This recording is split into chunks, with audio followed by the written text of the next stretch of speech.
We'll call to order this meeting of the First Five Sacramento Commission for Monday, May 7th, 2018. Madam Clerk, will you please call the roll and establish a quorum? Dave Gordon. Here. Beth Hassett. Here. Terrence Jones. Here. Olivia Kassiri. Here. Scott Moe. Here. Donna Sneringer. Steve Wertz. Here. Lee Turner Johnson. Here. Kathy Kosick. Here. Terry Porter. Christina Elliott. Here. Patrick Kennedy. Here. Phil Cerna. Here. We have a quorum. Thank you. This meeting of the First Five Sacramento Commission is cablecast live on Metro Cable 14, the Local Government Affairs channel on the Comcast, Consolidated Communications, and AT&T UVerse cable systems. This meeting is closed caption and webcast at www.sacmetrocable.tv. Today's meeting will be repeated Wednesday, May 9th at noon and Friday, May 11th at 3 p.m. on Channel 14. Members of the audience wishing to address the Commission may sign a speaker slip at the kiosk located in the back of the room. Please include the agenda item number that you wish to address and then bring the completed form to me. Please speak into the microphone when addressing the Commission and state your name for the record. If you have any electronic devices, please put them on silent or turn off now. Thank you. Thank you. Will you please rise and join me in the pledge?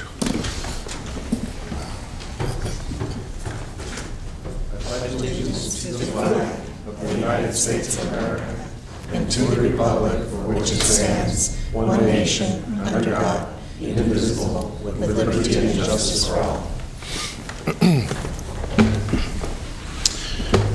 Okay, again, I'd like to welcome everyone to today's First Five Sacramento meeting. And again, as a friendly reminder, we do have speaker slips located at the back of the room, and you're certainly invited to address the Commission on any item that is on our agenda or any item that is not. Please complete the slip, give it to our clerk, and you'll be called in the order received. So with that, our first item, please. Approve March 5th, 2018 draft action summary. Okay, any member of the Commission wish to poll or comment? If not, entertain a motion. Second. Moved by Commissioner Jones, seconded by Commissioner Hassett. All in favor? Aye. Opposed? Abstained? Motion carries. Thank you. Okay, next item, please. Public comment on non-agenda items. Okay, I do have one speaker slip here. Mr. Gale? Yes.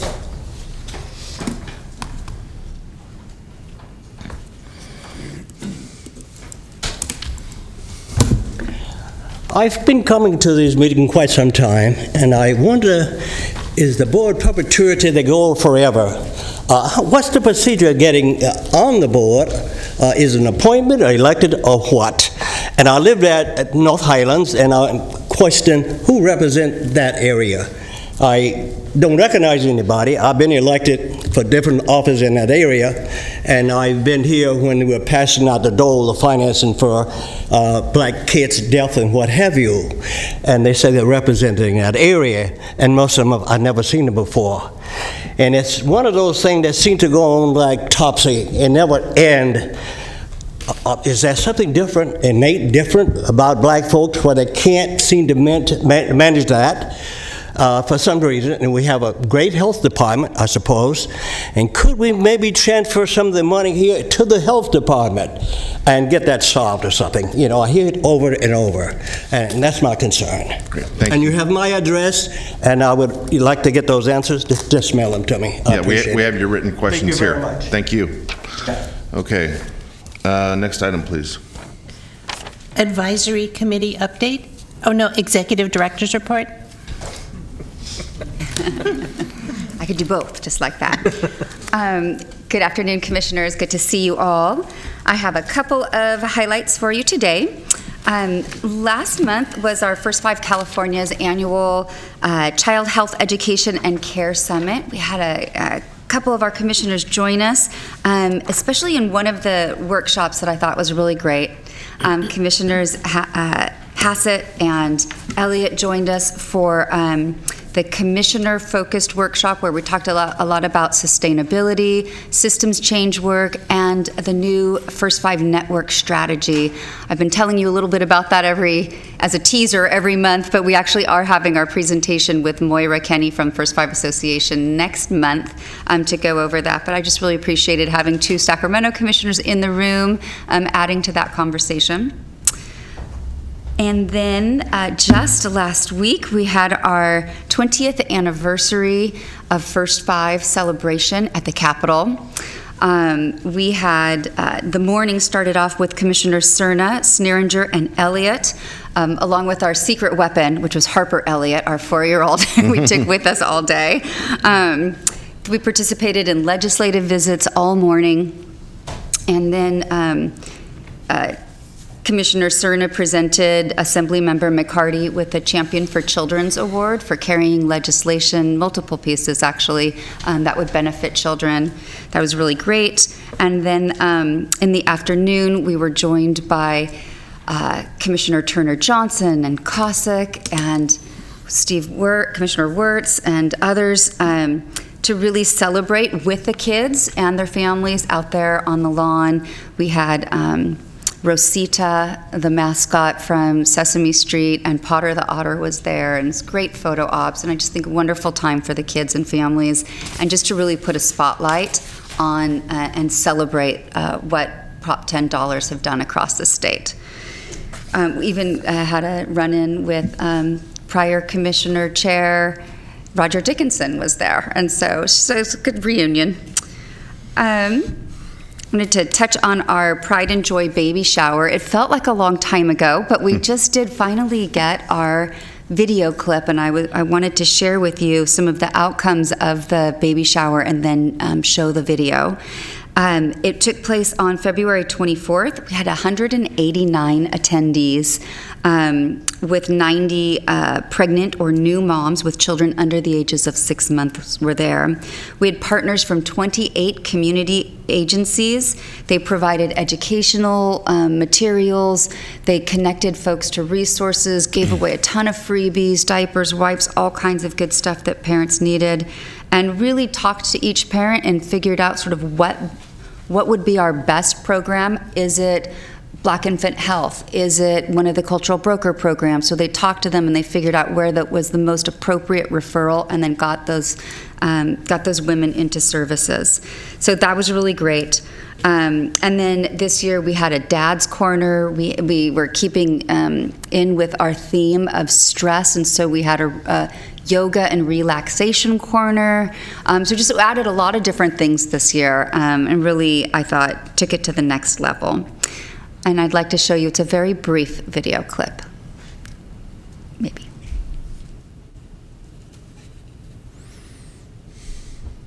Is it over?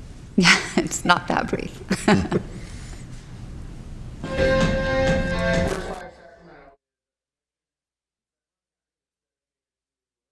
Development for kids aged 0 to 5. I'm really proud that this is our 3rd annual Pride and Joy Community Baby Shower. It's an annual event where our nonprofit partners make sure that attendees here know where they can go for various services. This is our 3-month-old Sovereign. She was born November 27, 2017.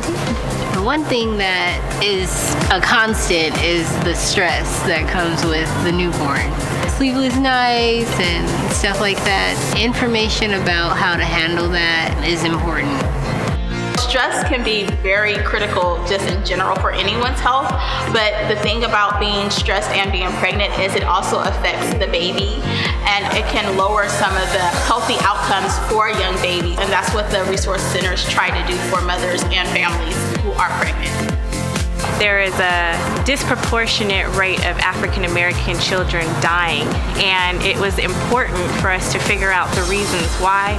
So there was a study done, and we were able to determine that the leading causes of Black children dying are prenatal conditions, child abuse and neglect, third-party homicide, and infant-safe sleep practices. So our mission is to decrease Black child death 10 to 20% by the year 2020.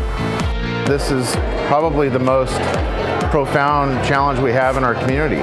When African American kids are dying at the rates they are because of the color of their skin or their zip code, that's completely unacceptable.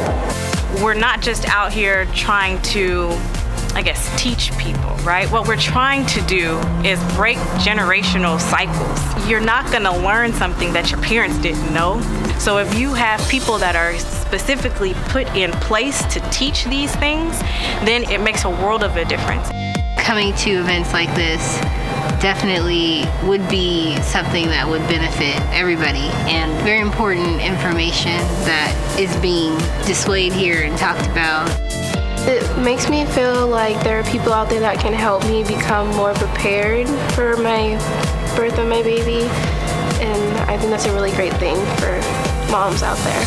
It's a big time help to know that there's community support. You sign up with any of these programs and they actually become like family to help you with doctor's appointments or know where you can go for prenatal information or postpartum information. This is something that we really want to catch on.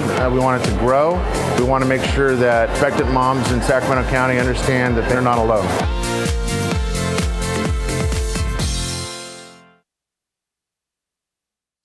Yes, and thanks to Chair Cerna for spending most of his day out there, walking through every booth, talking with so many parents, just so supportive. We really appreciate it. It was a good time. Yeah. A couple more highlights for you before I let you move on. You should have a copy of our community report at your chair. This is our 2016-17 report. It's space-themed this year, and it highlights our investments, the number of children, parents, and providers that we've served over the last year, the different types of services we've provided, and then we've picked some of the highlights of the outcomes and the impact, so what difference we've made with those first $5 for kids and families. And I wanted to give a special shout out to Carmen Garcia Gomez, who helps put this together every year. There's like some of her blood, sweat, and tears mixed in here, and thank you, Carmen. And then I'd like to spend just a couple minutes to highlight 4 sustainability efforts that I'm especially proud of. Working through the Sustainability Committee and identifying things within our plan as we've moved forward, I'd just like to give you all an update every now and again. The first thing I want to talk about is our Certified Sustainable program. And no, that's not a chicken breast, although it sounds like it could be like something like that. It's a program to support agency sustainability efforts by offering a variety of trainings and consultations and facilitated group activities over the next 12 months. We've developed a sustainability survey. It was distributed last week, and we've asked all of our funded partners to participate in that. The survey will allow us to customize our technical assistance offerings to each of the agencies. And our preliminary survey results will be shared with all of the participants on our Certified Sustainable Launch Party, which is May 21st, to be held at the Sierra Health Foundation. So that is going to be a 6-hour day with all of our providers. Our Sustainability Committee reps from the Commission will be there. And I'm opening that up to any commissioners that would like to learn more and see what we're doing with our agencies. It's just one piece of our sustainability plan, but it's a really important piece as we have required sustainability plans from each of the contractors moving forward. This is sort of our launch to show that we're in it in tandem with them. Another thing that we are working on is sustainability with the 9 school districts. They have been really wonderful to work with. We've been trying to find other solutions for the first 5 funded preschool spaces, and they've been very open to applying for state preschool funding, for working with Head Start, for even incorporating it into their local control formulas to basically backfill where First 5 is pulling out of preschool spaces. So I can say that we haven't lost a single space in the county, and in fact have grown spaces in the county even while moving from 408 spaces currently funded down to just 59 in the new year.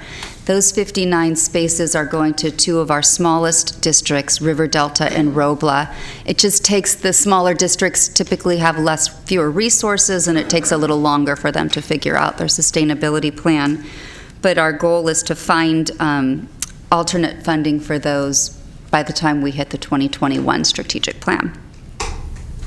That also, being able to redirect those preschool dollars means we're able to grow our programs that reach the younger children, the 0 to 3 children, through play groups, and also to incorporate Help Me Grow developmental screenings. So we're very excited about that. And then you're going to hear more about our success in transitioning our mobile oral health services to a sustainable nonprofit later on the agenda, but I just had to say a few words about it. We've worked with Dr. Cassirier in the health department as they have sort of moved out of the direct services around oral health, and we came up with a partnership through the dental plans with the Center for Oral Health to take over those services, and I just consider it one of the biggest successes of my time on the commission, so I'm very excited to share that with you. And last but not least, First Five staff have worked with First Five Association to present to the Mental Health Services Oversight and Accountability Commission, which Commissioner Gordon serves on. It's another commissioner role of his, and we're really looking for partnerships with Prop 63 and Prop 10 around early child mental health issues, developmental screenings, and Help Me Grow. So just wherever we can find partnerships, that's what we're doing to leverage both sides of those pots of money. And finally, in contract updates, I think I've shared with you that we've been sort of collecting information from the commissioners, from our advisory committee members, and from our contractors about changes to the contracts for moving forward, and we have added language around family-friendly policies, trauma-informed practices, enhanced resource and referral, Help Me Grow, and sustainability planning into our contracts, and gotten our agencies on board with moving forward with that. So that's another big accomplishment. And that's all. That's a lot. It is. Okay. Any questions for Julie? Thank you. You're welcome. Okay, next item, please.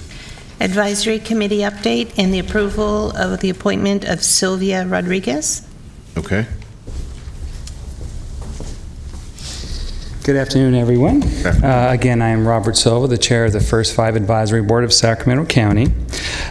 First thing I was going to bring up during our meeting, which was a very productive meeting, we had lots of presentations, and any information we get, of course, helps us a great deal. But I also wanted to say a thank you. A few of our members were very adamant about Julie giving her updates to us from the commission, and was stating that they were very appreciative how thorough she was, because we feel like it keeps us connected to you. Our job is to help advise. The more information we receive, the better we hopefully can give you information. So Julie, thank you very much. The director's report. Julie talked to us a little bit, or updated us, on trauma-informed approaches from First Five Association. She talked a little bit about training for all First Five funded partners on trauma-informed care, which we found very encouraging. Updated First Five Association website to include this information so the general public can see this information and know what we're doing in this issue. Training requirements incorporated into contract templates. We thought this was great. Now, this is something that has to happen with our contracts in the future, so we can see this move forward. We thought that was very positive. And then the First Five Association to support trauma-informed bills. Advocacy always helps, and I think that's something that we're probably going to end up doing more so in the future. At least we see that through sustainability. She also invited every one of us to the Advocacy Day on May 2nd. I personally attended that. Very positive, lots of kids, and just, I think you saw good collaboration statewide, and I think that's what that was all about. And the public got to see us, right? So that's a good thing. So again, good job. We had a very good presentation on child death review team presentation, fetal infant mortality report. Stephanie Biegler, and Jasmine Hill Wilson presented a PowerPoint. Some of them were, as we know, African American children were 24% of all children deaths, and they're only 10% of Sacramento County population. The reason I bring that up is that's a reduction. that means it's working. And so I want to say thank you for that. We're seeing some change, and I think that's positive. One thing, though, that wasn't so positive, a statistically significant correlation between a history of CPS referrals and infant deaths. If you have a referral, there's a much higher chance, of course, and there's going to be some trauma. 55% of all children, descendants had a past history of involvement with CPS. I think that's self-explanatory. And also, unfortunately, parents on aid or in poverty had a much higher rate of child deaths than the rest of the population. So, although it's a reduction, we have some work to do. We had another presentation on, and Julie gave us, on introducing the First Five Network strategy. And she gave us a really good introduction to the strategies to help the First Five Association see itself as a network and to improve focus and clarity and alignment with our partners. That cohesion is very important if we're going to get our message out there. We did have a discussion on the strategies to clarify members on its approach, and we as an advisory board wanted to know how on a local level, what can we do here? So we had a very, very good discussion on that. Last but not least, we're very excited, and I'm hoping we're going to approve, is our appointment of Sylvia Rodriguez. I would say a ball of energy, wouldn't you? Yeah, ball of energy, ready to go. What we're excited about is she's from the Mental Health Board. We haven't had someone sit on our board for quite some time from the Mental Health Board. So she's going to give us a very good perspective, and if you read her application, she has a vast background. So I think that she'll be a very, very good addition. So anyway, any comments on that? Any questions for Robert? No? Okay, thank you very much. Thank you very much. Okay, as was mentioned, we do have an action to take on this item as it relates to the nomination, I guess, of Sylvia Rodriguez. Is there a motion? Chair? I'm happy to move it. Okay. Moved by Commissioner Gordon. Chair will second. Roll call vote, please. Dave Gordon. Aye. Beth Hassett. Aye. Terrence Jones. Aye. Olivia Kasiri. Aye. Scott Moe. Aye. Phil Cerna. Aye. Motion passed. All right. Congratulations to Ms. Rodriguez. Okay, next item, please. Evaluation Committee update. Thank you. This is Steve Wirtz, the chair for that group. We did meet on March 19th and did several action items that you're going to hear about later. You heard from the community report where you looked at that. We're also, with applied survey research, we looked at the results-based analyses that are happening for each of the programs and provided feedback on that, and also then spent some time in reviewing and preparing for the Birth and Beyond report. So pretty busy meeting, and we look forward to seeing not only the later evaluation report, but the community report here that you're seeing, and then you'll hear more later on today on the Birth and Beyond report. Anything from other commissioners to add? And as always, I really do appreciate the input that we get from our commissioners and from our advisory committee members on the committee. Thank you. Great, thank you. Next item, please. Financial Planning Committee update. A Financial Planning Committee met on April 5th. We were presented with status updates on sustainability efforts, Medi-Cal administration activity invoicing, policy revision process, and IT asset replacement planning. The Prop 10 revenues were reported on, and there is fluctuation month to month in that revenue stream. It is still projected to end the year at the budgeted level.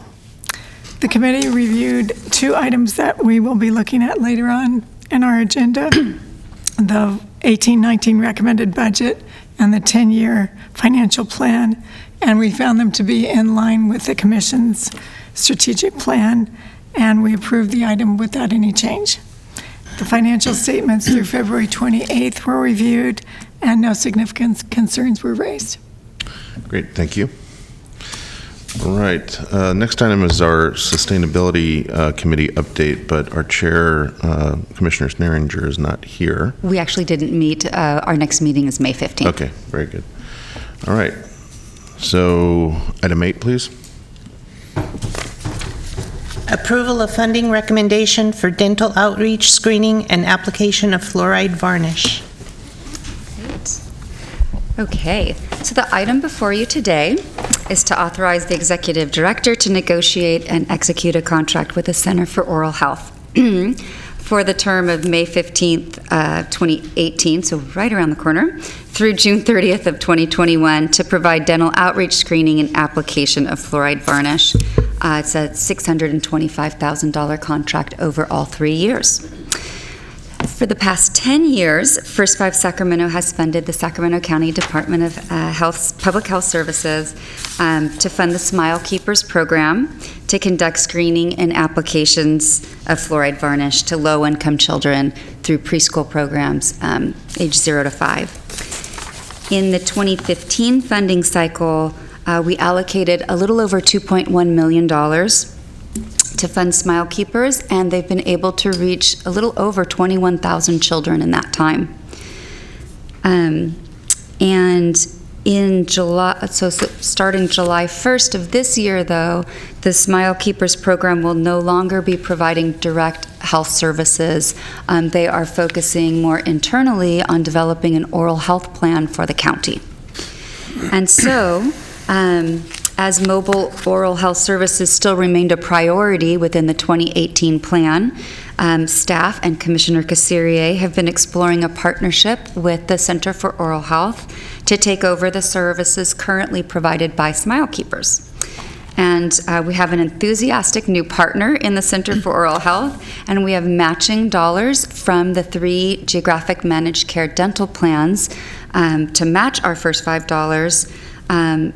So knowing that, we conducted a non-competitive RFA, put out an application for those outreach, screenings, and fluoridation services.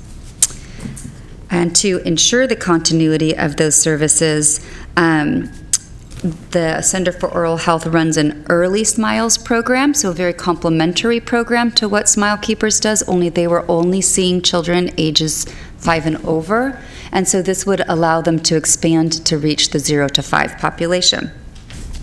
So they would take over at the same preschool locations as Smile Keepers and have the same contacts there as Smile Keepers. And we are anticipating 21,000 children to be served over the 3 years, and a contract amount of $625,000.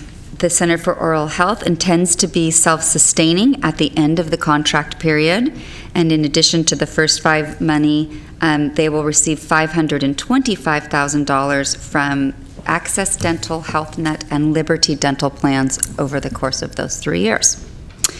So staff recommends contracting with the Center for Oral Health for the term of May 15th through June 30th. The first 6 weeks or so of the contract is a transition period. That's the extra $25,000 to help get all those MOUs in place and transition staff and get them ramped up so that they can start serving kids directly on July 1st. And I'm open for questions. Okay, thank you. Commissioner Jones. Well, first of all, thank very much the staff for putting together, I think, a great plan to transition from the Smile Keepers program to this new venture. It's bittersweet in a way because I think Smile Keepers have been a remarkable program for at least the 10 years that we have funded, but even prior to that, nearly 2 decades of service that they provide children within our county. And I have actually, one of my part-time hygienists is still working with the Smile Keepers program and mentioned how just anecdotally that she works at a WIC program out at 24th and Florin, and she sees a variety of children 0 to 5 and still was able to see kids in that realm who need services. So we triage them in terms of 1, 2, and 3, 2 and 3 being kind of moderate to severe decay, and she sees those. They are able to talk to the parents, provide the services, talk to the parents, encourage them to get coverage or get access with the dental plans. And then in 3 months' time, they actually make a follow-up call to see if they actually have services. The good thing about what we are transitioning to, I think, in here, one of many good things is that care coordination piece is embedded in this new plan. And I think especially important is that we have the buy-in from the GMC dental plans to help really make sure that there is a piece that gets the kids the treatment that is needed. I think it's a very good program. I think the sustainability, the timeline for the funding sustainability plan is reasonable and has benchmarks that I think they can achieve. And I think the services to the different to the beneficiaries that we serve, the kids, is very comparable to what our SmileKeeper program have. So kudos. It's been a long process. Thank you to Center for Oral Health, has a well-respected program already in existence. Rachel is the dental hygienist that comes to our First Five McDack dental programs and is very enthusiastic and shows tremendous progress in this program. So I'm very glad to have her involved in it. I think it's well worth our approval. And thank you, staff, again. Great. Thank you for those comments. Any others want to comment? Commissioner Gordon? I'm just happy to move the item. I agree with Dr. Jones. Okay. So I don't have anyone sign up to speak on this. We have a motion by Commissioner Gordon. Is there a second? Second by Commissioner Jones. Roll call vote, please. Dave Gordon? Aye.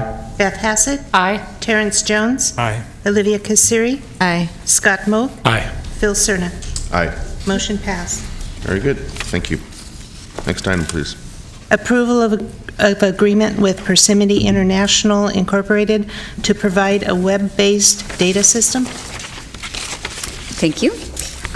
This one would be to authorize your executive director to negotiate and execute a contract with Persimmon for the next 3-year period for a total of $73,200. The Commission's evaluation plan outlines activities which measure the strategies within our implementation plan, and Persimmon Data System is one of the means that we use to collect client-level data.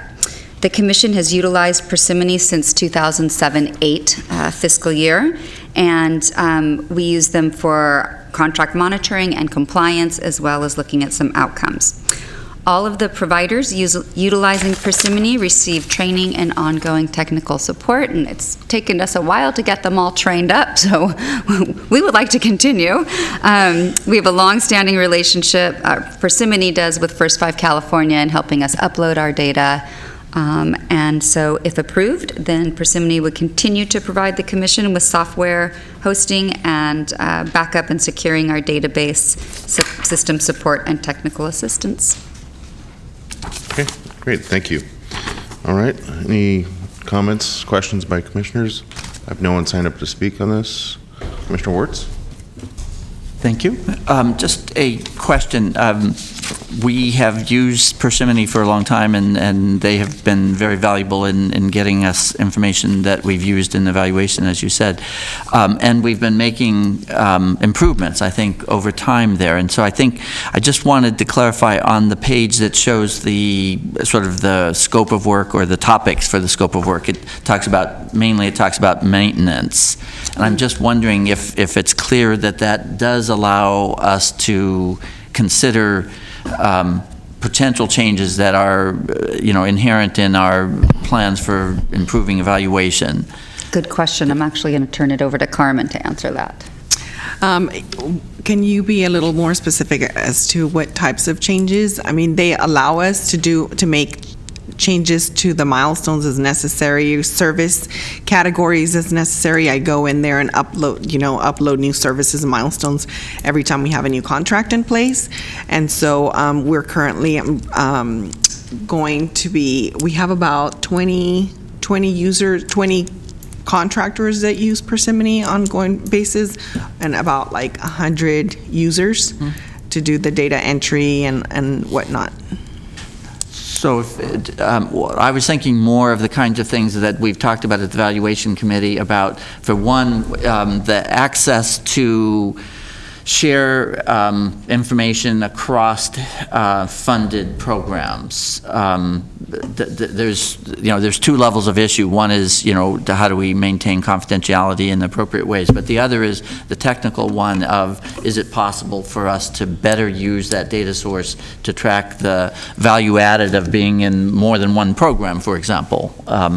So we do that through ASR, but we are not, as you know, currently we cannot, our providers cannot see each other's clients. Even if we have we do a lookup, for example, let's say Wellspace Health cannot do a lookup and see if one of their clients is also a BMU client. Right. We could do that on the back end.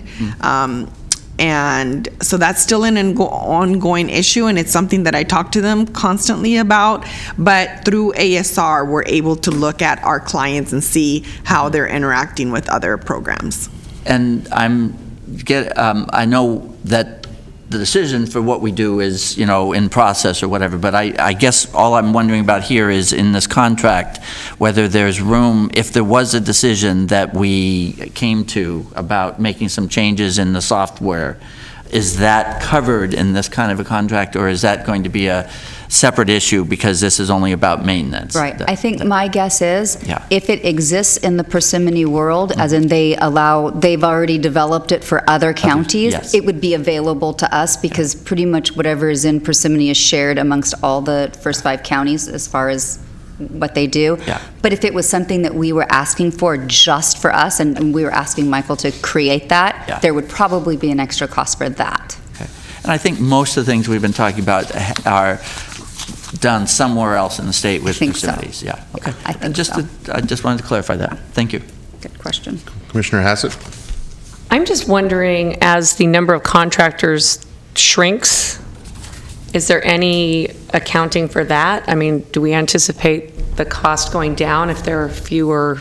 I don't know if they do it by seats or licenses or. Yes, actually, for this upcoming year, I left them at the same amount that we're currently paying them because we are making a lot of changes with the upload to First 5 California. First 5 California has changed all of their reporting requirements for the next year, and I'm not sure any years following that, but there's a lot of changes. There's also some new contractors coming on board this year, and so there's a lot of changes with that also. But for years 2 and 3, they have been implemented a 10% cut each year, so that it is a reduction in their current budget of 10%.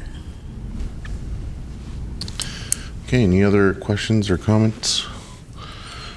All right, if not, I entertain a motion. Chair will move. Second. Been seconded by Commissioner Moak. Roll call vote, please. Dave Gordon. Aye. Beth Hassett. Aye. Terrence Jones. Aye. Olivia Kasiri. Aye. Scott Moak. Aye. Phil Cerna. Aye. Motion passed. Very good, thank you. Next item, please. Approval of funding recommendation for perinatal education campaign. Linda Fong-Samara will handle this one for us. Good afternoon, Commissioners.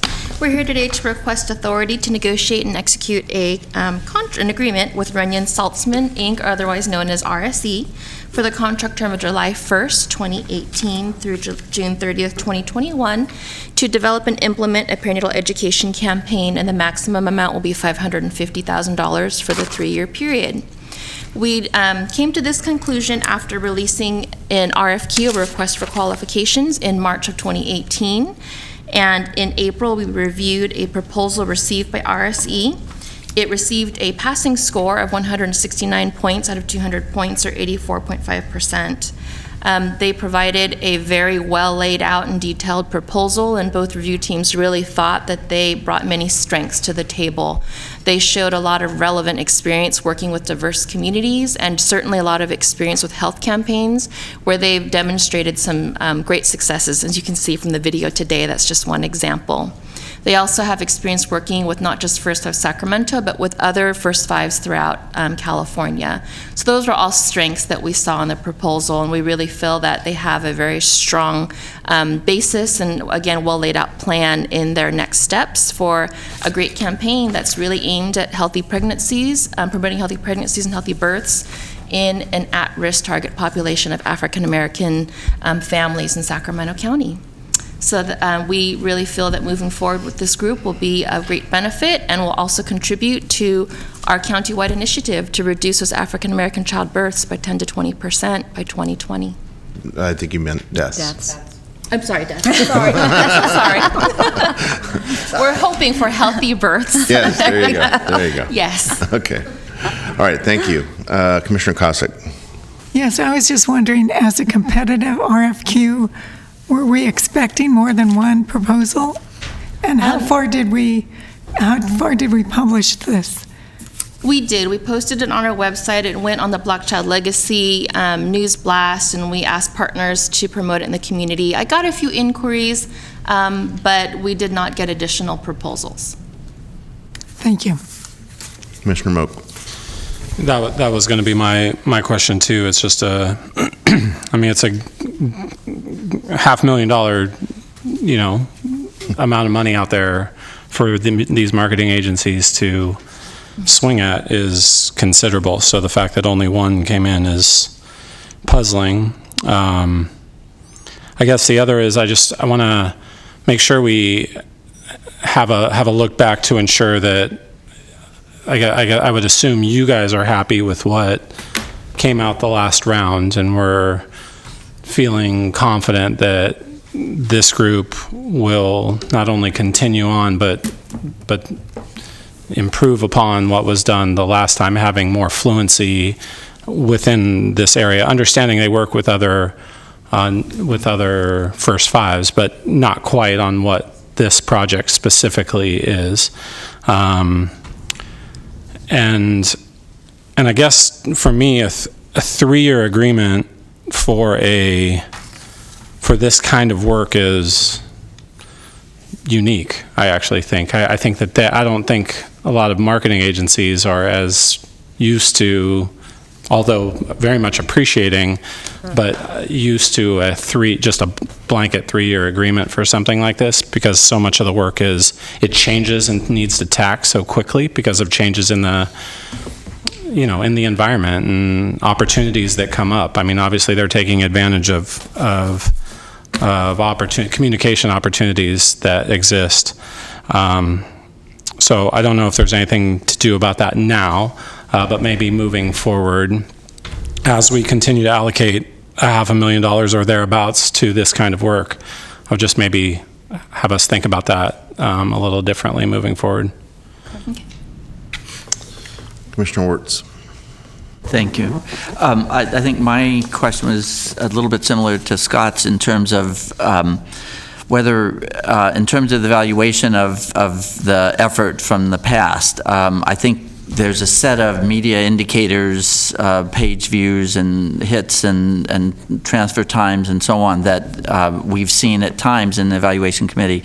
But I'm wondering if there's anything built into their contract about doing anything additional to look at how well the messages are being received, how well they're supporting change in behavior. And I know it's hard because we're doing multiple pieces, but I'm just wondering what we've built in to this new contract to make sure that we get the kind of information that we can use most effectively for evaluation.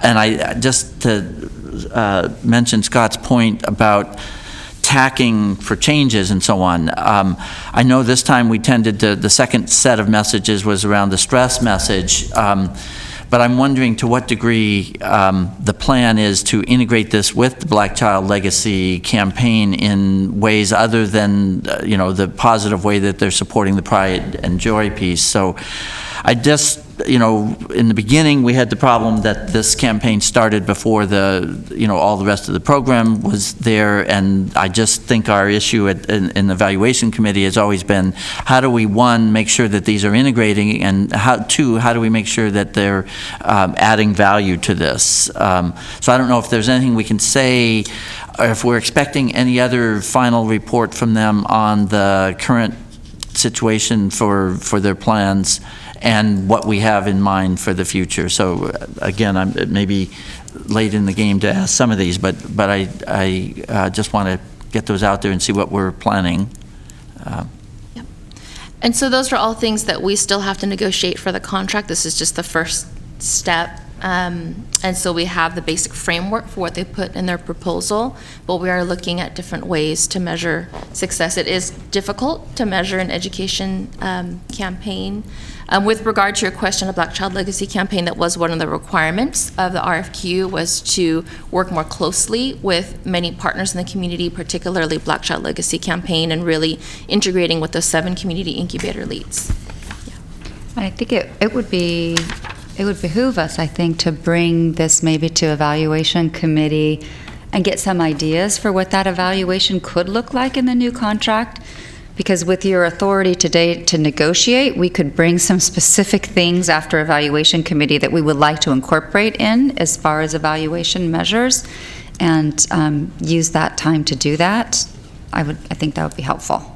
I think that's, I'm looking at Christina, I think we would like that. And one of the things might be to, it's always hard, it takes time after you finish a project to do the write-up and get the evaluation, but I think it would be interesting to sort of ask for sort of a status report of what they think's been happening through the current program here. And likely beyond just the, impressions and clicks and right. Sure.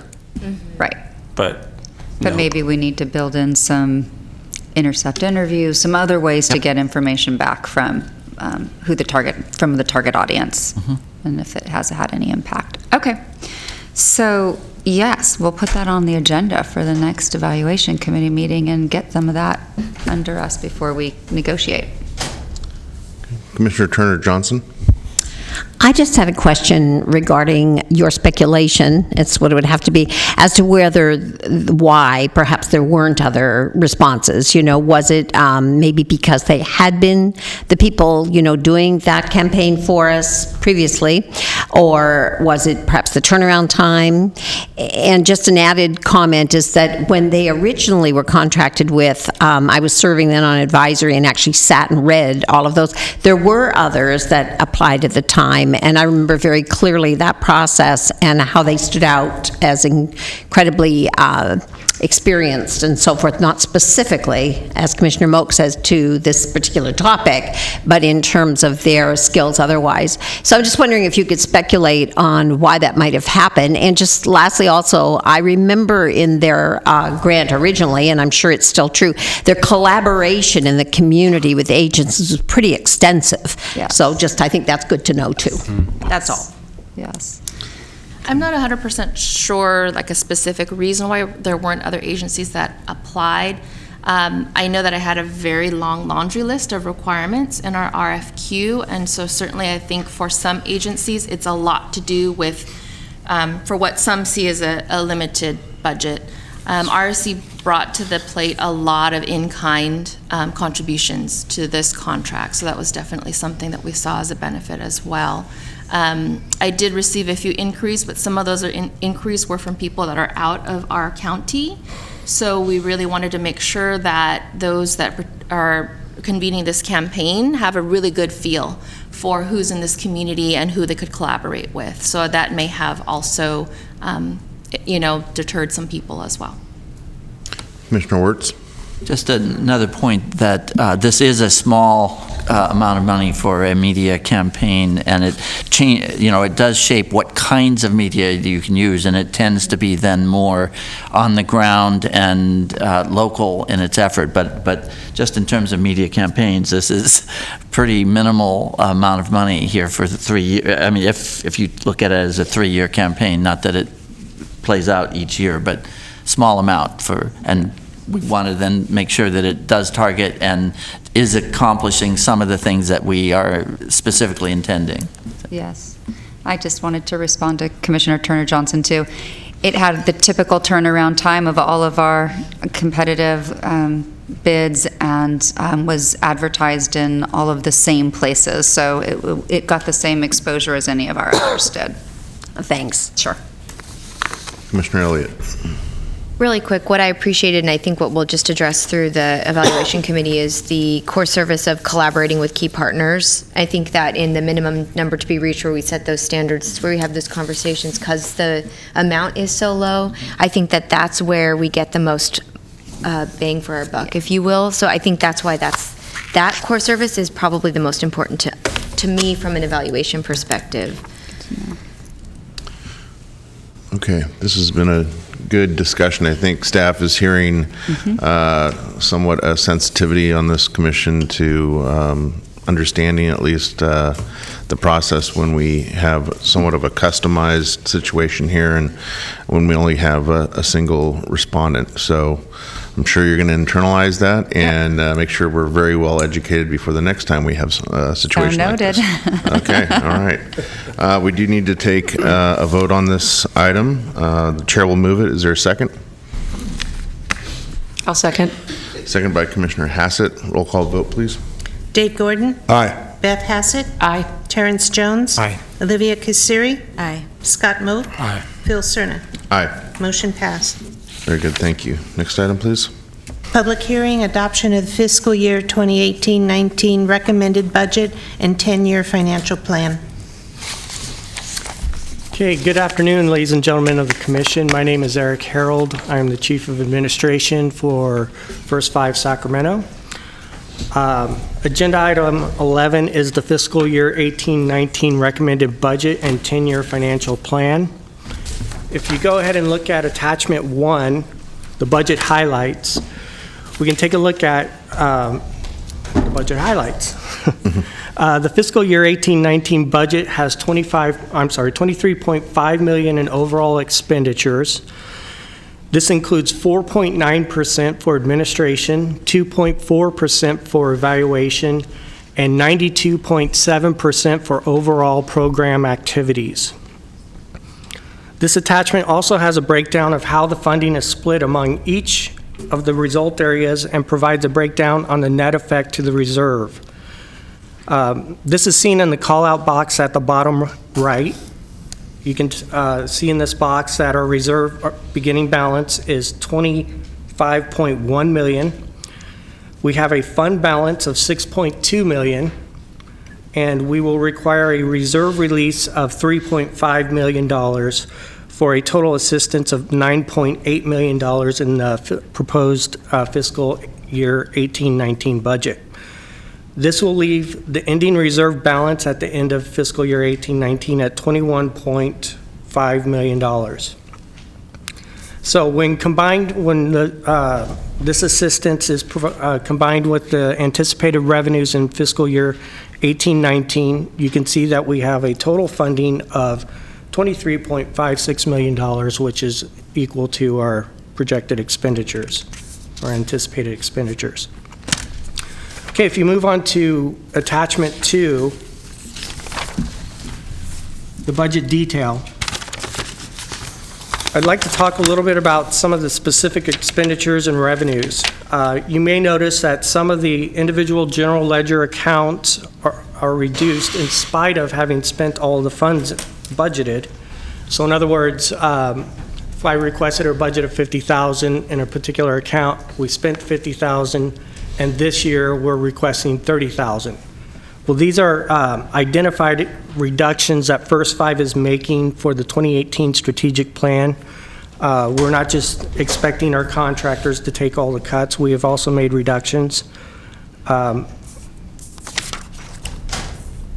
These cuts are reflected in discretionary accounts such as business, conference expense, travel, education, training services and supplies, office supplies, printing, media services, and other discretionary accounts.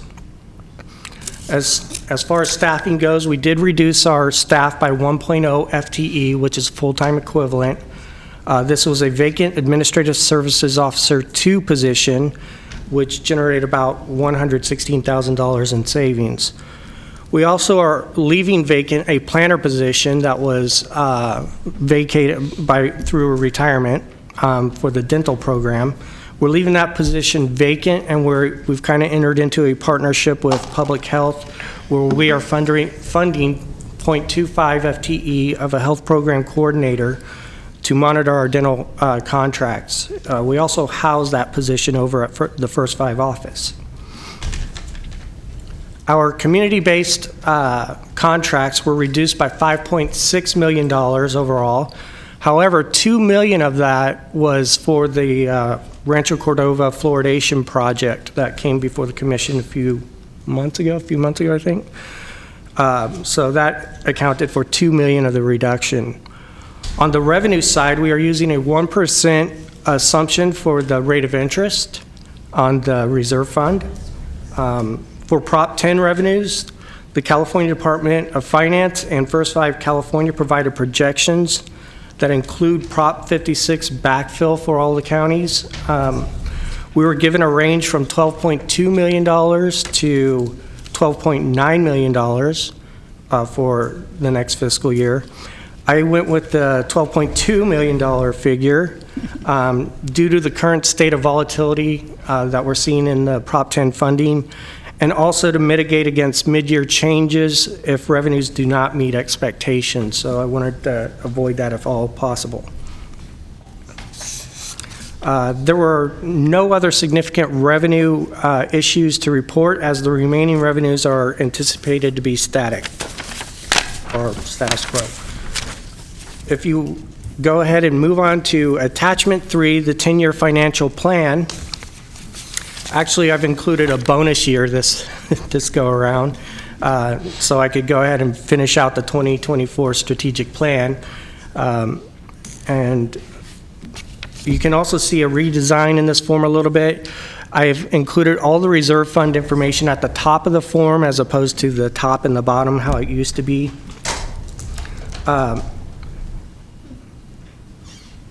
The green highlighted column is the proposed or the recommended budget that we're considering here today, and it is the first year of the 2018 strategic plan. You can see the reserve fund starts off, as discussed, at $25.1 million with a fund balance of $6.2 million and a reserve release of $3.5 million, leaving the end reserve balance at $21.5 million. If you progress through the years, looking at the reserve fund balance, you will see that the end of fiscal year 23-24, it ends at the $3 million mark, which is First Five policy of how much we would like to keep in the reserve fund to cover cash flow and emergency contingency issues. So in the 2024 strategic plan period, those 3 years will operate solely based on revenues that are received, and there will no longer be reserve assistance. One other thing I'd like to call out about this report is that at the bottom are some IP adjustments, as I call them, or implementation plan adjustments. Some of you may remember working on the strategic plan and the implementation plan that our overall annual allocation was to be $20,050,000. But based on some prior approved commission votes, we have encumbered certain things and made certain other adjustments. And those are noted here. It includes the $1.9 million for the Arden fluoridation project and Gulp Clinic operations. $1.6 million is included for Medi-Cal administrative activities or MOB backcasting. That's the money we have to pay back to the state. And then some of you may also recall that there was this 103 on this report that was sitting out a few years and it kept getting closer.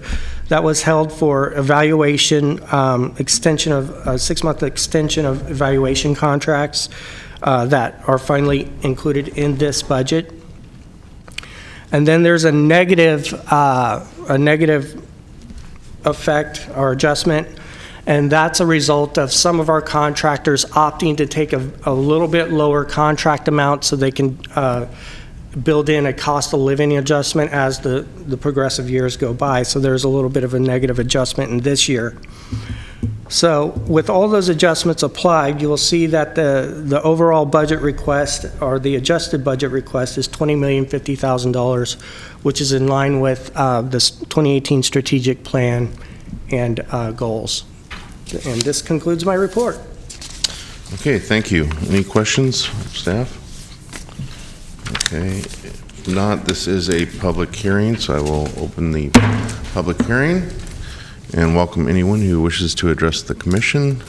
Seeing none, I'm going to close the public hearing, bring it back to the commission for deliberation and/or motion at this point. Commissioner Jones. I move to approve the plan as illustrated and provided to us. The budget. Okay. Budget. Okay. Second. Second by Commissioner Gordon. Roll call vote, please. Dave Gordon. Aye. Beth Hassett. Aye. Terrence Jones. Aye. Olivia Kisiri. Aye. Scott Moak. Aye. Bill Cerna. Aye. Motion passed. Very good, thank you. Next item, please. Public hearing, First Five California Fiscal Year 2016-17 Annual Report. Fantastic. The Children and Families Act requires that each county commission hold at least one public hearing on the First Five California Annual Report. And the one included in your packet today is for 2016-17.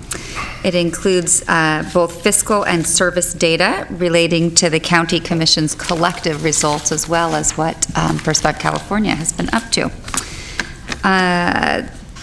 According to the annual report, First Five California received $79.9 million, which is $5.6 million less than the previous year. And the county commissions received $341.9 million, which is $23 million less than the previous year. First Five county commissions statewide collaborated on a number of projects to support First Five California's purpose and missions. Those were not only direct services, but also systems improvement services too. And the highlights of the programs and services provided by each of the county commissions is provided toward the back of the report, pages 29 through 52. And if you're looking for First Five Sacramento's highlights, those could be found on page 42. And we chose to highlight last year our sustainability efforts, since those were brand new, and our outcomes from our cultural broker and safe sleep baby programs, as well as our accomplishments under school readiness. So you can read all about those and check out and see what the other counties were up to as well. Very good. So. Thank you. Okay, this is a public hearing item as well. Open the public hearing. Welcome anyone that wishes to address the commission on this item. Come forward. Seeing none, close the public hearing and bring it back to the commission for deliberation and/or motion. No vote required on this one No or the vote? next one. Oh. Even though it's a public hearing? It's a public hearing for you to hear comments. There's no action needed. Okay. All right, thank you. All right. Next item then.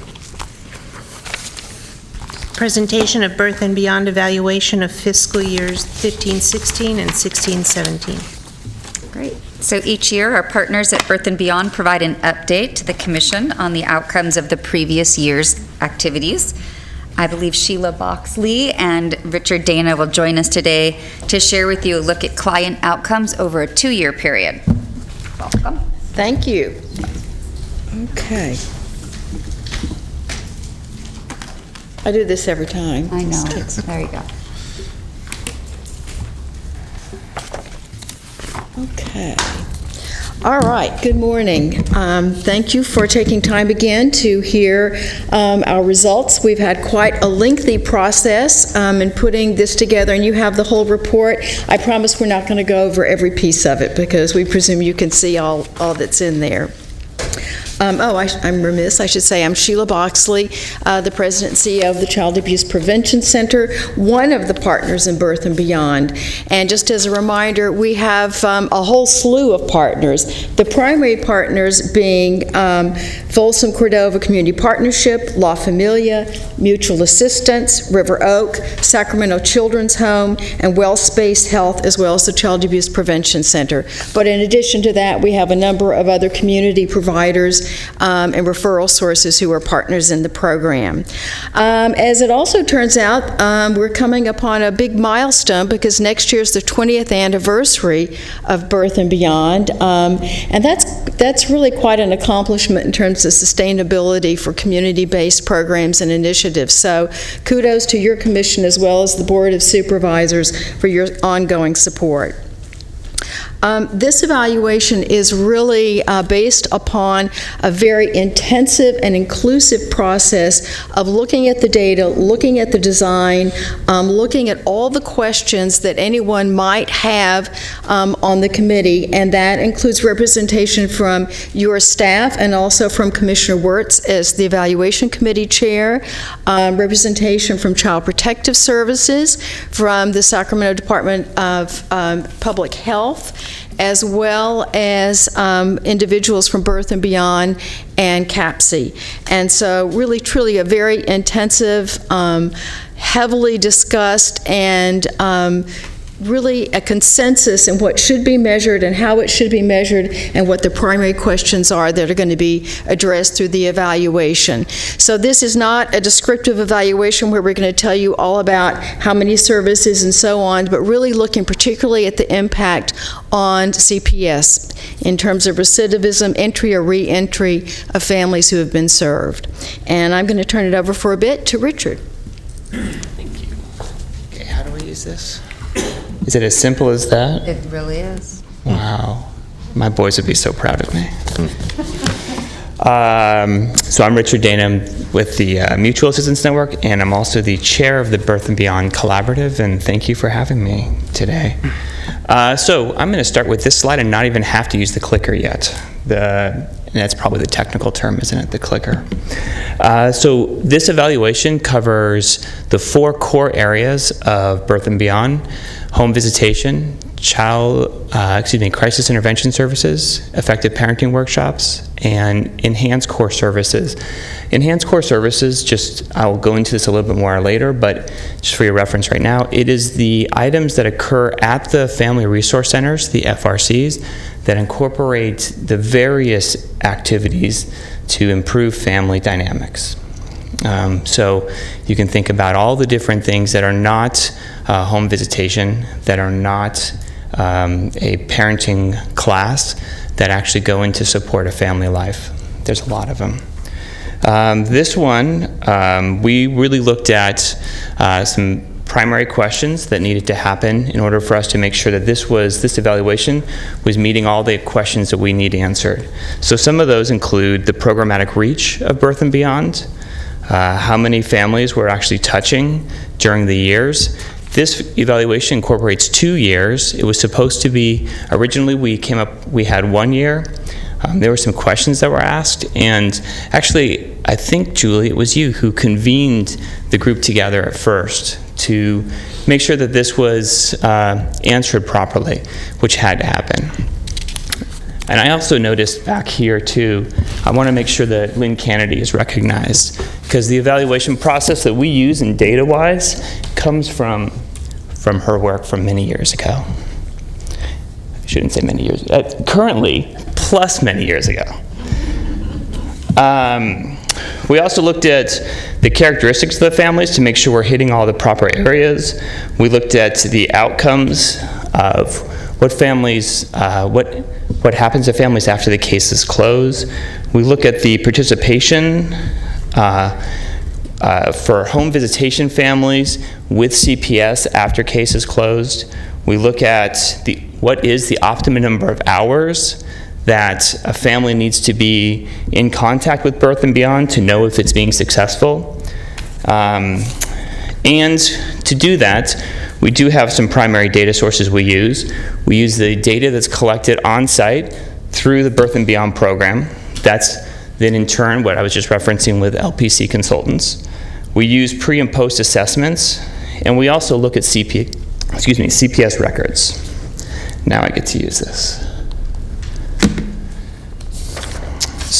So, based on the questions that were raised in the previous evaluation, we did look at the methodology that we needed to come up with and really proposed an idea of a more rigorous and well-informed approach through a collaborative process.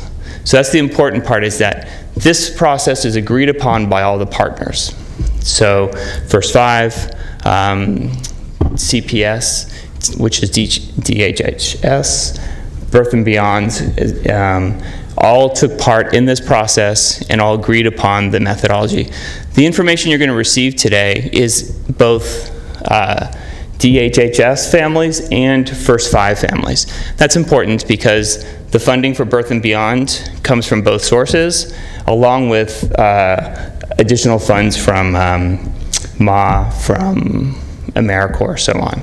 So the numbers, we'll try to call out for you as best we can which numbers are First Five numbers. The evaluation examined CPS outcomes for 12 months post-intake and 12 months post-closure. So that's important because that's a big difference from previous. And logistic regression is just a word that I'm supposed to say out loud. Sheila's going to talk to you about it later on. I'm sure both my boys in math class could tell you about it more than I can, but it is looking at how we examine multiple factors. And, okay. So the programmatic outreach, we actually hit in 2 years over 11,000 unduplicated families that receive service at least once. So these families, through referrals, and it's important to understand that our referrals come from many resources. So you have hospitals, you have Child Protective Services. Birth and Beyond does an amazing job of hiring from the neighborhoods and being rooted in the neighborhoods. So a lot of resources come from the neighborhoods themselves, from schools. You can imagine the like. But yet, we're able to reach over 11,000 families in the year. Of those families, in 15-16 year, 72% were from First Five, or were First Five families, excuse me. And in the 16-17 year, that decreased a little bit to 66%. Keep in mind that the DHHS funding increased at the same time. So I'm supposed to tell you that the darker the color, the stars represent where the locations are. The darker the color is the concentration of families. I'm colorblind, like really, so I don't see that. And I want to thank Stephanie for telling me that there's darker colors up there. The families that, of the families served, 19,722 children were served over the course of the 2 years. 1/4 of them had parents that were in the effective parenting workshops. Those are the classes. 1/3 had parents in home visitation, and nearly half of them were involved in crisis intervention services.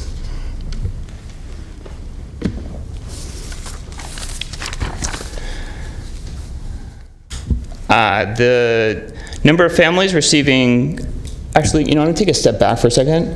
I'm going to go off my notes, which is going to really scare Stephanie Biegler for a second. We're going to go through a lot of numbers like this. You're going to see a ton of them. I want to make sure you understand, as you're looking at these numbers, you're thinking about the families we're serving and the types of families they are.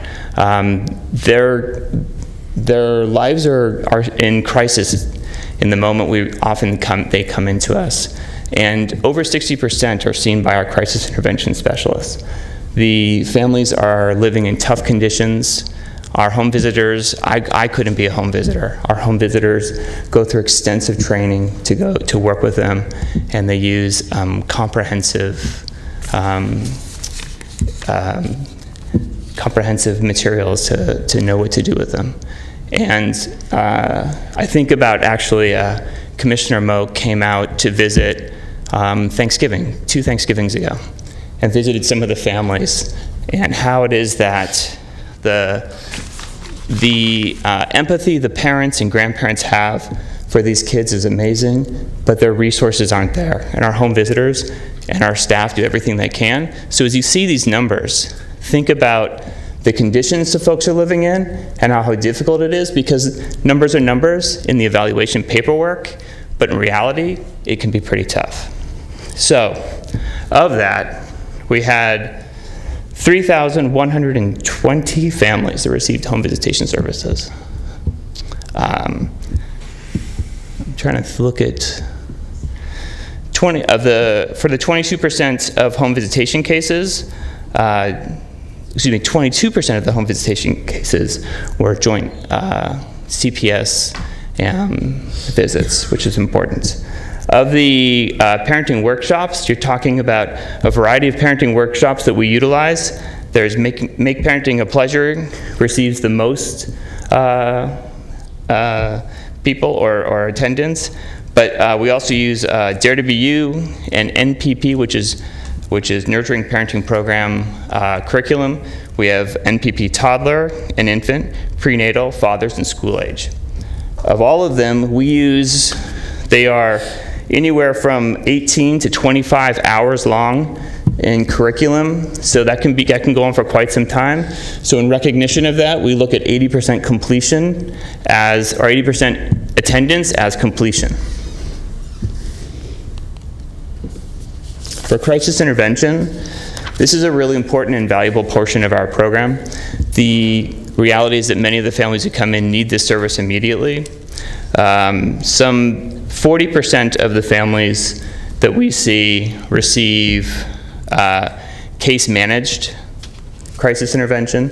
So that's it can be up to 10 weeks. 10 can be intensive in terms of making sure that they get out of a very difficult situation. Some of the other 60% of crisis intervention cases received light touches. What that is referrals, resources, items that they need in the moment real quickly. The FRC does enhanced core services in addition to the classes. Those enhanced core services make sure that our families are in a position to support their children, support each other, and begin to build social networks so that they can support each other in ways that they couldn't before. Breaking isolation is super important. So some of those activities would include tutoring, bullying prevention, recreation, stress reduction, auto or car seat safety classes. Those would be some of the pieces that you would recognize. It's important to recognize that all of the FRCs, because they're in different communities, have to use some of their structure a little bit differently. But what I mean by that is the resources they pull in might be a little bit different based on the communities they're in, but all of the birth and beyond services use the same methodologies, and the evaluation that you're about to hear from Sheila is based on those methodologies so that we can make sure that we're able to track and do what we need to do on the ground level. I can say, as an executive director for Mutual Assistance Network with 2 sites, Arden Arcade and Del Paso Heights, that we do use this evaluation very intently at the site level to make sure we are matching our work with what needs to be done. I'm going to pass it back to Sheila now. Thank you. I would just like to say that Richard and I flipped a coin and he won. So now I'm going to tell you the statistical parts of these. And in the interest of full disclosure, I am not a statistician or a researcher, but what I do know is from sitting in on the meetings and also talking, all of the partners who are involved in this on the committees are in agreement that these findings are correct and that they're thorough and that they've addressed what we need to know for continuous improvement of the program. So I'm very confident in telling you these numbers and information. So first of all, as Richard said, there are different components to the program. So the first slide is really looking at the crisis intervention piece of this, which is really quite important because my mom was an elementary school teacher, and she would say when the child comes in and they're upset and something really bad has happened, I'm not likely to be able to teach them the state capitals in 5th grade. We've got to go back and deal with what the crisis is that's going on. And it's really the same sort of thing. So what we look at is there is a pre-post test. It's pretty simple and straightforward. We didn't make it up. It is used pretty widely, and that is we measure the stress level for the parents. Then we look at the stress that's being put upon the children, and obviously we want those two to go down, and you'll see from the chart that indeed they did go down, they were reduced. And then on the other side of, did they have more support, whether it's friends or families or community that they could rely on? And do they know how to go and where to go to get support and help if they need it in the future? And obviously we wanted to see those things increase. And what you can see on this chart is that, in fact, all four of those indicators went in the direction that we would hope, and they did so to a 95% confidence level. So it's statistically significant. And then we looked at the parent education, which is another really important component. And what we're looking at in this case is the evidence-based curriculum nurturing parenting program. And Birth and Beyond has used that curricula both for the parenting classes in the Family Resource Center as well as the basis for the home visitation parent education.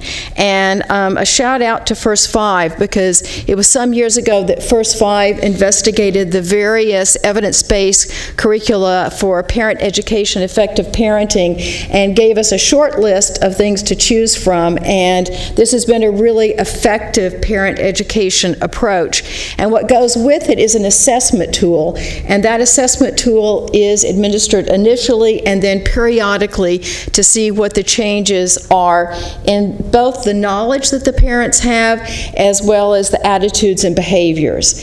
And so this first slide is looking at the parenting workshops that are held in the FRCs, and what you'll see there is that, again, we are pleased that we're going in the right direction in terms of the changes that have been made, and the areas that we look at, the key areas that are measured, are the expectations of the parents. Are they reasonable? Do they make sense for the age of the child and what you would be expecting? Empathy. Is the parent able to empathize with the child and think about, wait a minute, how is he or she going to feel about this? What's going to be the impact on my child? Punishment. Do they use effective discipline? Do they use discipline that's not harmful to the child, etc.? Roles. What's the role of the parent? What's the role of the child? What's the role of other family members? Is that clear, and are people actually in those correct roles? And then finally, looking at the power distribution. Certainly, we know that the parent has power, but we also want the child to be in a position to say, I need this, or this is what's happening, etc. So, very simplistically, those are the 5 areas that we look at. And we looked at this for both the infant toddler education as well as with the school-age children, or the families with school-age children. And what you will see is there was an increase in knowledge and attitudes from the pre-assessment to the post-assessment, and in every one of those domains it was statistically significant at a 0.05 level, or 95% confidence. So that's what we wanted to see. May I ask? I'm sorry to interrupt you. Yeah, may I ask a question? Sure. I think I know the answer, but I just want to clarify. At the bottom of your slide, you put triaged it into 3 areas: high risk, and this in the next slide, both of them. Oh, I'm sorry. High risk, medium risk, and low risk. So those are triaged by the Nurturing Parent Education Program itself, not by the... Yes, it's by the pre-assessment. It's an AAPI, Adult Adolescent Parenting Index, and it is nationally and I think internationally normed. So when we're looking at it, there's a very large body of information about what that might mean. So a low-risk or prevention family would be scoring higher on the initial assessment and maybe have some areas that need to be worked on, but the risk level is not as significant as you go up the scale. And so is our goal, though, to move them from, say, medium risk to that low risk category?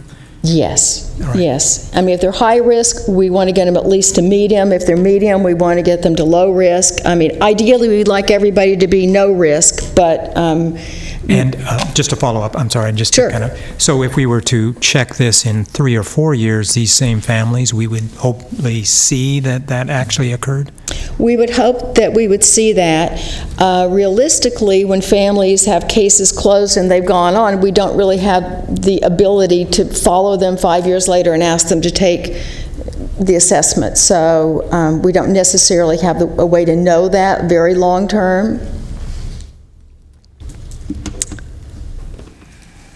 Okay. And so what we're seeing, now I don't know if I'm on the same one or the other one, okay, yes, I am on the right one. They look very much alike, as it turns out, and that's a good thing. The reason they look alike is that what you see is, again, that these indicators have gone in the right direction. In this case, we're looking at the MPP outcomes for home visitation families, because, as I said, that's really the basis of the home visits. Understanding that there may be a crisis or other things that need to happen in a home visit, but this is the way we're really trying to move the needle in these categories. And what you see is, again, in all of the domains, there was significant improvement, 95% confidence level. So that is indeed what we want to see. And not all families are taking MPP education curricula in each of the areas. It's matched, again, to what the assessment shows. And sometimes that can change with additional assessments along the way. So it can be flexible. Earlier on in the presentation, it noted that some of your visits were joint visits with CPS. Yes. Can you talk about the distinction between the two and how that comes about?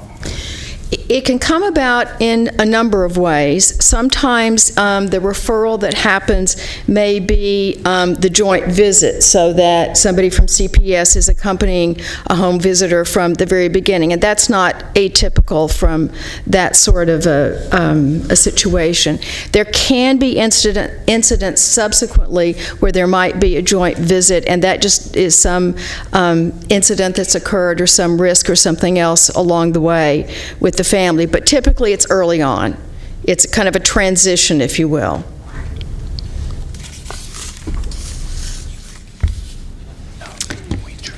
Okay, now I am going to make an effort to explain these pictures to you all as best I can, because there's a lot going on in this particular slide and the next one.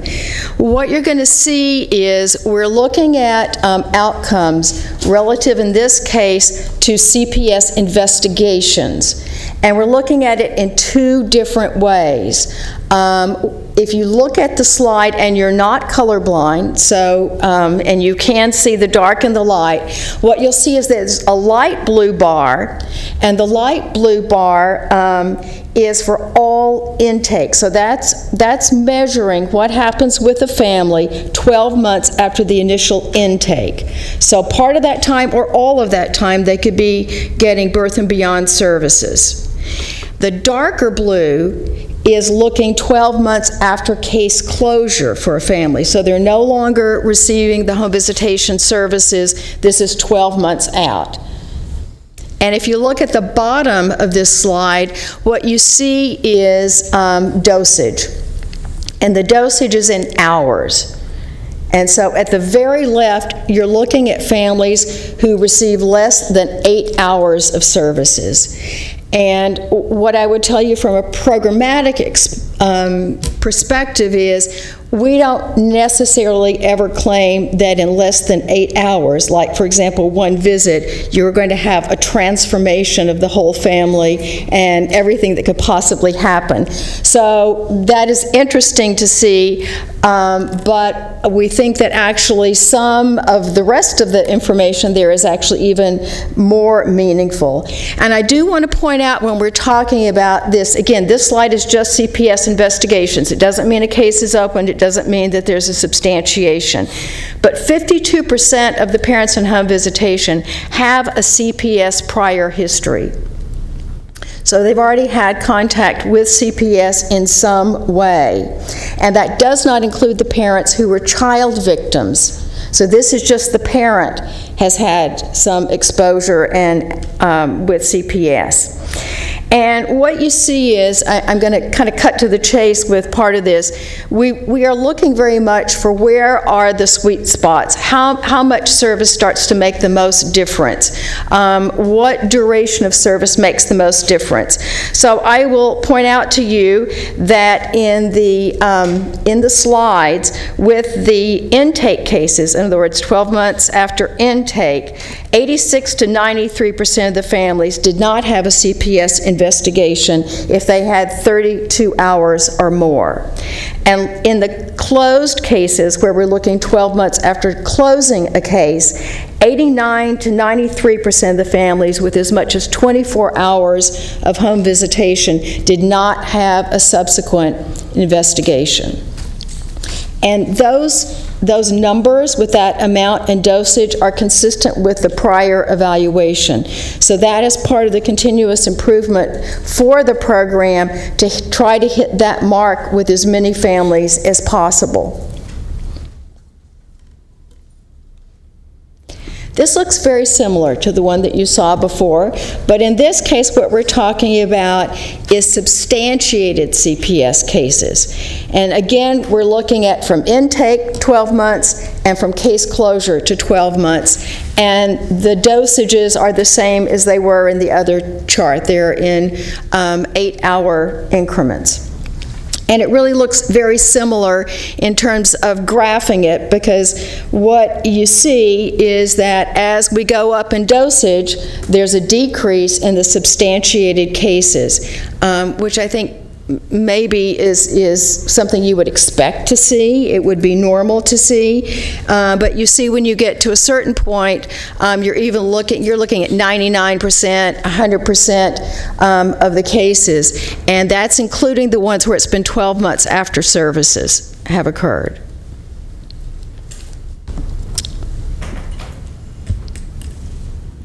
And maybe to simplify a little bit, here's a way that you can look at the dosage, the hours of service, how many families fell into each of those categories, and what percentage of them had a subsequent substantiated CPS case. And so what you see is,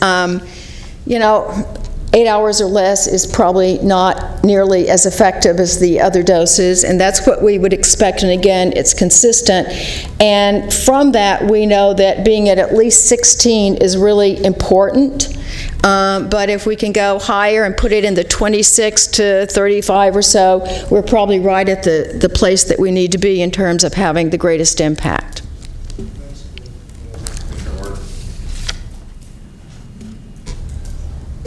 Can you tell us how much of these services is funded by First Five as compared to it would be the social service system, CPS, et cetera? Well, I think what's funded by whom? I will get you the numbers, because I might say the numbers wrong if I do it off the top of my head. But when Richard was talking about it, 66% of the families are the families that fit into the 0 to 5 and are therefore the First Five funded families, and then the balance would be the school-age family, or families with school-age children. But we can get you the numbers. I'm just not sure I can do it. But then if there was no First Five, and no ability, wouldn't those families have to be served anyway? If there were no First Five funding, there would be fewer sites in the community, and there'd be substantially fewer families served. Okay, because I just think as we look forward both to sustainability and the whole notion of prevention and early intervention, it seems like the 0 to 5, it's not just an age range, it's a source of interventions that will reduce further need for services down the road. And I think as we talk about sustainability, that's important to keep in mind. I agree. Thank you. And certainly the research backs up how pivotal and important that age group is. I will say there have been some remarkable success with some of the 6 to 11 in particular children, so we're pleased with that too, obviously. Now, remember how Richard said that Stephanie told him to say logistic regression? This is where I lost the coin flip. So I am going to explain to you as best I can, but mainly it's the results that we have, I think, that are most meaningful. Doing a logistic regression allows to control variables, so we're really looking at the things that we want to see in particular and not being perhaps impacted by a whole group of other kinds of variables. So what you see on this list are the things that were controlled for in this part of the analysis.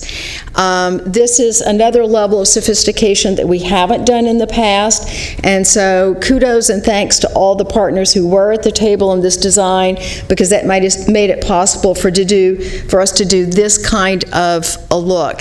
And certainly it's important that we're controlling for those kinds of variables like demographics, CPS history, the AAPI scores, etc. So what I'm going to present to you are basically the 5 findings from that analysis and what they may mean to us. And so first of all, what you can see is that a higher percentage of MPP lessons completed, if that occurs, the higher the level is, the less likely a CPS substantiation will happen within 12 months of intake. And for every 10% increase in dosage, there's a 15% reduction in the likelihood of a CPS substantiation. So that's a really key finding for us. And likewise, in the second finding, where we address the families who were assessed for 12 months after case closure, what we found is the same kind of finding, slightly different numbers. A 10% increase in the average dosage results in an 18% decrease in likelihood of CPS substantiation. So again, this really helps inform us about what the dosage should be and where we really want to get to with these families. And then the third finding is looking at families with a history of prior CPS investigation and the likelihood that they will then have a subsequent substantiated case from intake or after closing the case. And again, what we see is essentially the same kind of finding, again, slightly different numbers, but we're 10 times more likely to have CPS substantiations within 12 months if the parents had a CPS investigation, a history of investigation. And likewise, CPS investigations during B&B services increases likelihood of CPS substantiation post-closure. So what we're seeing with both of those is if there's a CPS history, it is more difficult, even with the proper dosage, to make the kind of difference that keeps families out of the system. I do want to refer you back that we've been successful in keeping them out of the system, but that this is more difficult and it takes more resources and typically more time with those families. And again, remind you that we're now up to the point that 52% of the families who are coming in have some kind of history. So that was not the case early on in the program, and so having data that looks very similar to early in the program is very gratifying, because that means even with perhaps higher risk levels or histories like that, there's still very meaningful outcomes. And this was another finding in the logistic regression analysis, that Latino parents were less likely to have post-substantiations. And you can see that Latino parents had a 59.4% lower odds of having a substantiated allegation within 12 months of closure. So that's obviously something we'll be looking at even deeper, because that's a very compelling finding. And the last thing before we open it for questions is I would point out to you in your own report, there's a nice little diagram of scuba divers, and that shows that when you compare child abuse recurrence among the general population to the home visitation population, 9% for the general population, 3% for the birth and beyond served families. So that is a very compelling reason for us to look for sustainability for this program. Those are astronauts, by the way. Oh, astronauts, I'm sorry. I was looking for scuba divers. Well, you see, the one at the bottom is under the blue, and so it kind of looks like it's water. Okay. All right. First, I thought it was somebody with their tongue sticking out, so I got better with scuba diving. So we will now open up to any questions that you have. Great, thank you, Sheila. Obviously very, very thorough and very informative. Commissioner Gordon. I didn't have a question as much as a comment, and I just really wanted to commend you and all of your partner agencies, because as I've watched this over the years, and especially now with the evaluation committee, the way you approach this work, I think, is a real model. It's extraordinarily collaborative. Your ears are always open to listening to good ideas. It's data-driven. You look at the data, you're focused on continuous improvement. But I think most of all, you're really focused on the notion of how do we do prevention and early intervention in practice, so we don't end up just with helping people in the moment. Right. But we look at how do we make sure we don't see the same things happening over and over again in the same family. So my hat is off to you. It's great work, and it's a real privilege to being able to partner with you. Oh, thank you so much. I will pass that on. In fact, I'll play the tape at our next B&B meeting. Thank you. Commissioner Wirtz? Well, I want to echo a lot of what David just said. I think this has been a very unique effort to do this evaluation in this way from the years of work that we've done.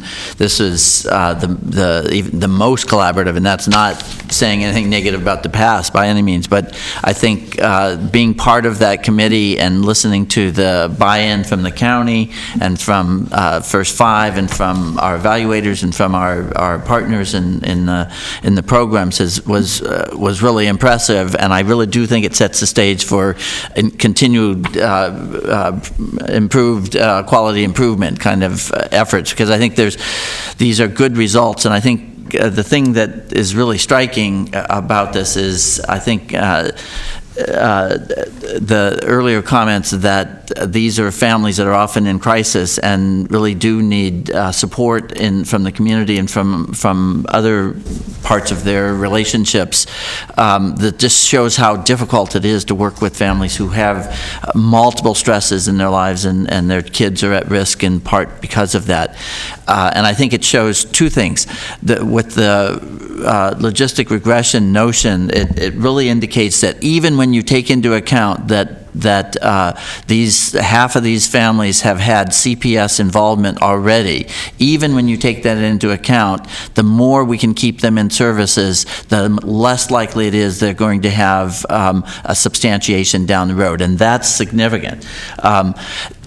And the other side of that is, even with intervention, those who have a long history or a substantial history of involvement are all the more difficult to gain the skills and minimize the likelihood of future CPS involvement. So both of those findings are meaningfully there, and I think this has been an improvement of how to look at that data. It really does confirm what was done in the past, but it does it in a way that I think can stand up to more scrutiny, and there's certainly room for improvement on how we do that in the future in terms of measuring other factors like we were talking about with persimmony and other involvements and so on. But I think it really is a testament to the commitment of this collaboration and First Five staff to try to use data in a way that's going to help improve the outcomes for our families.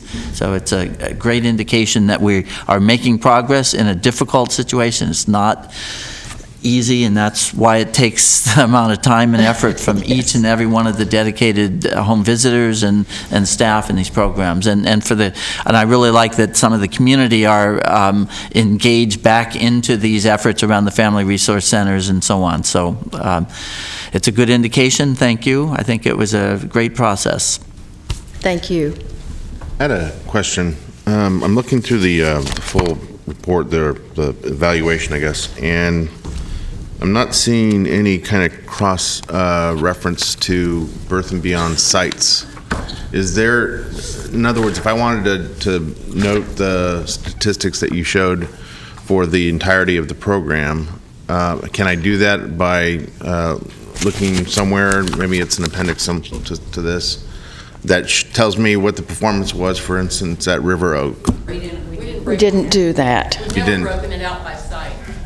What we do have, though, however, is our regular monthly reports that we review that don't have all of this analysis in them, but they'll show caseloads, they'll show measurement by milestones, by site, and I mean, it's like this much data that is by site, which we've been transparent since the beginning. Everybody sees everybody's data, and we work on it together.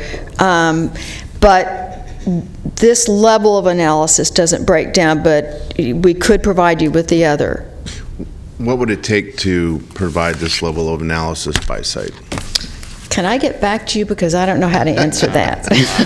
Okay, but it sounds like you obviously do collect the data from each of the 11 sites, so you must be able to, there's probably a statistical way to keep them from being aggregated at some point, so you can understand the performance at each, right?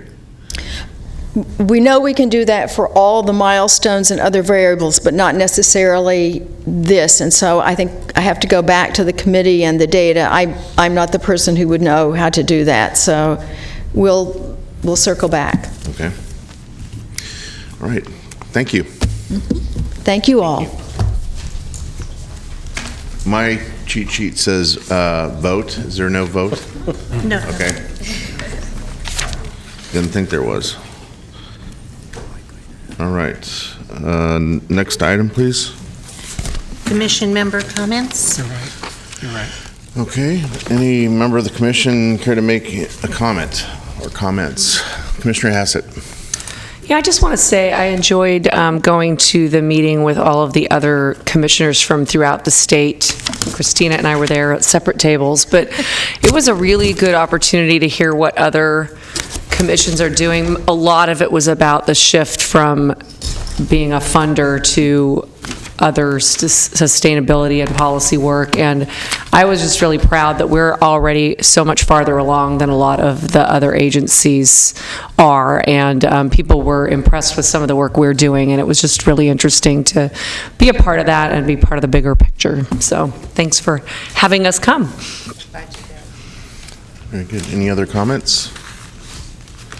Okay. If not, and there's no further business before this commission, we are adjourned.